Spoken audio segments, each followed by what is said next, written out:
Hi, and welcome to Civics. My name is Jill Ramroth, and I am your child's civics teacher for 7th grade this year. This is my second year here at DeLand Middle School. I'm very excited to be here. And this is my 15th year teaching. I taught in New York State for several years a class called Participation in Government, which is very similar to the class that your son or daughter is currently taking in civics. It was just at a higher level. It was for seniors. So we're just paring it down a little bit and making it 7th graders to understand. In terms of the best ways to get in touch with me, I do rely on email through Outlook, as well as Teams, Microsoft Teams. So all of my online students, as well as my students in class, are able to access and speak with me via Teams or email, whichever is easier for them. During class, for online students, I do chat back and forth with them in the chat box to answer questions. And if they have additional questions after class, they're welcome to email me through Outlook.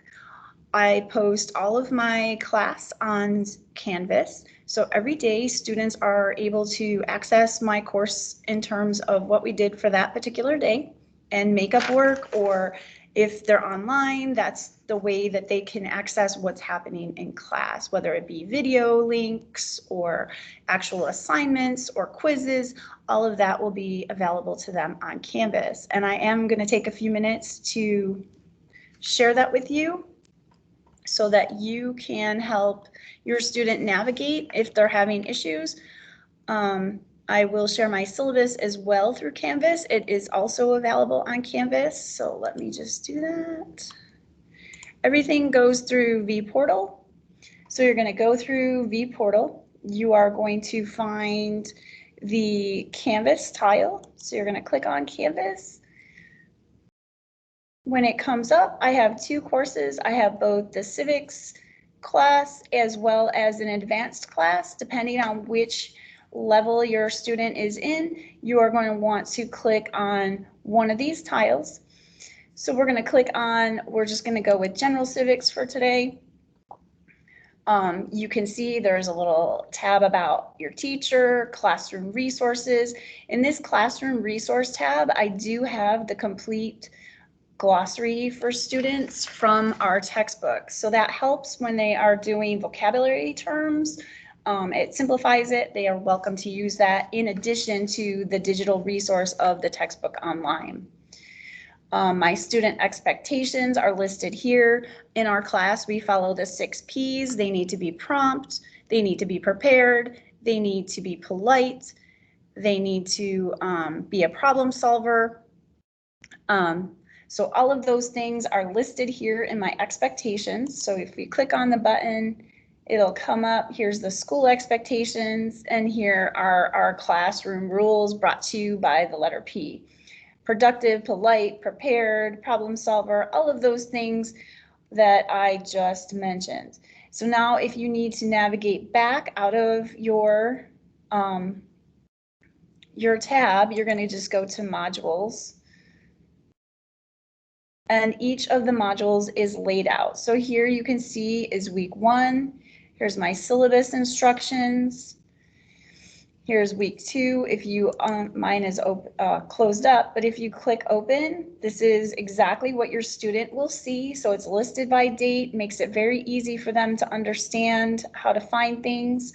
We are currently on week 7. So here is what we have been working on this week. Each one is broken down by the contents and information regarding that particular OP, which is organizing principle for the content. If you go back onto your dashboard, I will show you also one other thing. Back through civics. And then you will see here, if you click on syllabus, it should come up.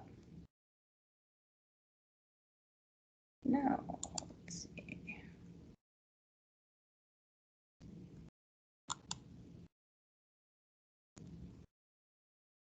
with our syllabus. If you go to the home page, but it's not wanting to do that. There we go.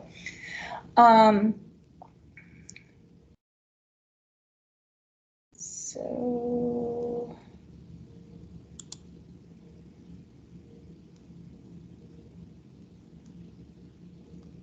sorry for the delay. Computer doesn't want to work today. It's going a little slow. And here's your online expectations.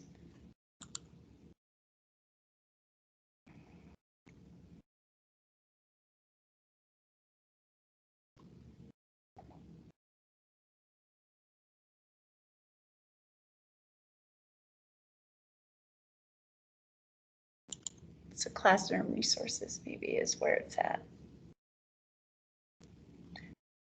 Your civics syllabus. This is what I want to spend a little bit of time on, just because I have a couple unique aspects related just to me and my class and the way I do things. But all of your information about the classes here, it talks about the topics that we're going to study. We're going to talk about citizenship, which we just finished, and a lot of the kids did really awesome on their DIA, which is the district assessment. Very happy with that progress.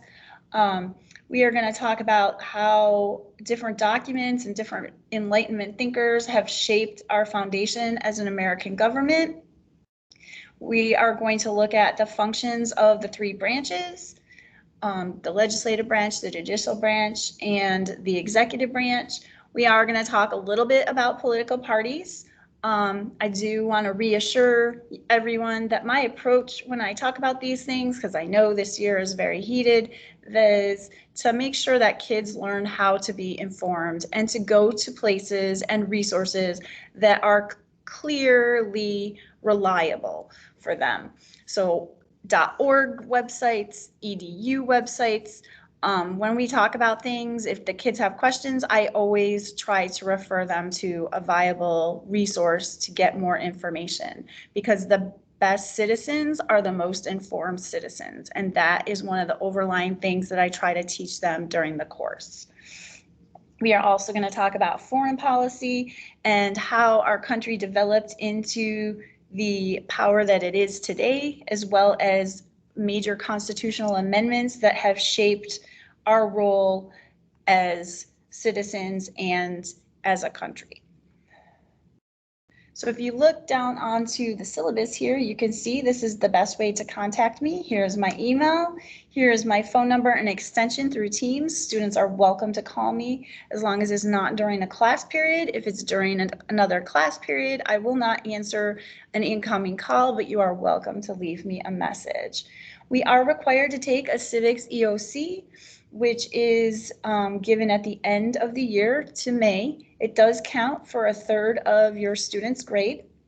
So it's imperative that they do really well during the year, making sure they're completing their assignments and handing them in on time so that they can get maximum credit during the school year. Because if they show up for the final exam and their dog just died or something major just happened and they're flustered, then it won't tank their grade. So it's really important to focus on doing well during the course of the year. They have 4 opportunities to do that.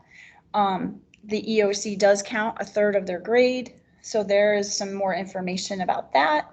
Here's my absence policies, as well as the supply list. I really want all of my students to have a 3-ring binder. It doesn't have to be a big one, but something that they can keep everything in, because the EOC is cumulative, which means that it goes all the way from what we learned in August all the way to the end of the year in May.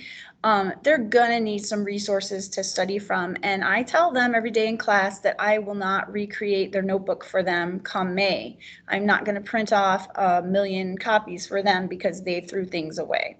So it's really important to make sure that your student is trying to keep up a decent notebook to be prepared for class. Here is a little bit about my grading policies, basically the same as the district, 60% for summatives and 40% for formative grades, and it kind of breaks things down a little bit. All of my classwork and materials tests, they're all open for students to make them up. I do have a late policy down at the bottom here for late assignments. I would prefer that students get that in before 15 days after the assignment was due. I am being a little more lenient, but I am not going to take any work at the last minute so that I am onslaughted with a bunch of papers before grades are due the day before. That's not how I work. So it's imperative, if there's someone that is not real good at keeping up with their assignments, that they understand this and that they know this is going to be detrimental to their grade. Bell work is another area where I do things a little bit differently than a lot of teachers. I do grade bell work. My bell work always is related to whatever we are learning that day in class or whatever we learned in class the day before.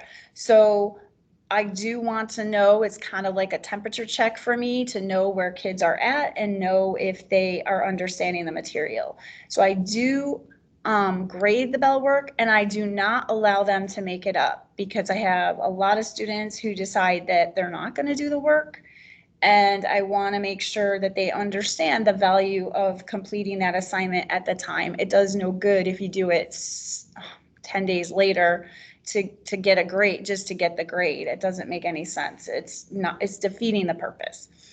The last thing I want to talk about is projects. I do give multiple projects throughout the year. The specifications are always laid out in a rubric, and they always know ahead of time how they're going to be graded, what I'm looking for. I try to provide samples from prior classes so that they know exactly what a good project looks like. Students who do not complete a project, so they show up at class the day the project's due and they didn't do it, they will be given a test to cover comparable material the day that the project is due. And the kids know this, and I tell them ahead of time when I issue the project that if they choose not to do the project, especially if it's a summative project, that they will be expected to take a test and cover the same information. I don't like to put zeros into my grade book for major projects. It could really cause problems for someone's grade. So that is why I established that policy. And if you have any questions regarding any of the information that I'm presenting right now, feel free to reach out to me via email, and make sure that we get in touch and answer any questions. I'm looking forward to a very exciting year and working with your students. Thank you for taking the time to listen tonight. Really appreciate it. Have a great day.